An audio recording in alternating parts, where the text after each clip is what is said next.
Hi there, I'm Abby Cook. Today I will be interviewing George Etre, the founder and owner of the Etre Restaurant Group, discussing his experiences in the restaurant industry. In 2003, I opened up a little restaurant called Skybox, and it's right where 126 is upstairs where Hearth is. And that was like a little sports bar, but it had food, and so that was my first introduction to food.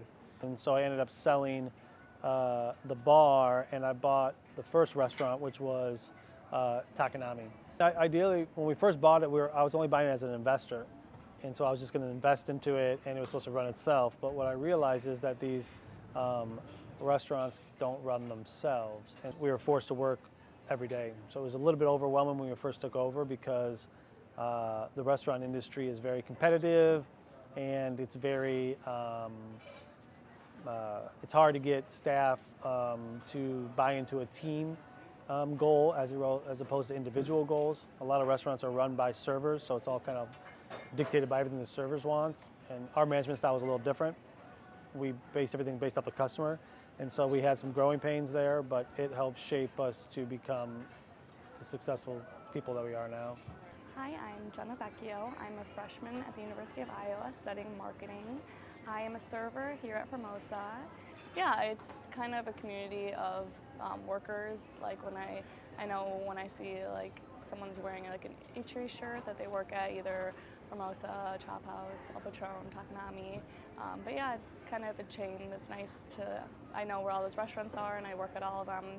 So it kind of makes me more familiar with the city, I would say, yeah. The challenge was credibility because we'd never run restaurants before. And at the time I was 25, something like that. And so I didn't have quite the experience. I'd never worked in a restaurant. And we were in an Asian restaurant, and obviously we're white, and so there wasn't much credibility there. And a lot of people expected us to fail and not do very well.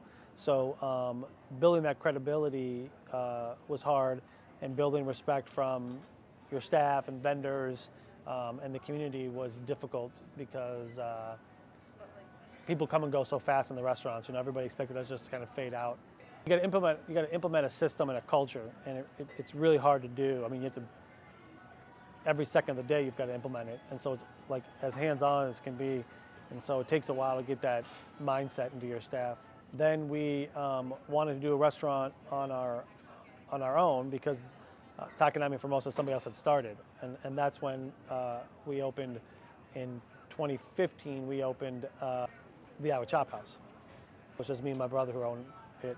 But that was something that we wanted to do because we're from Iowa City and we want to do something like Iowa driven. People see kind of what we do and think that it's easy replicated, but a lot of times when you grow, there's a lot of problems that come with that. And my advice to anybody would be to stay small and master that before you expand.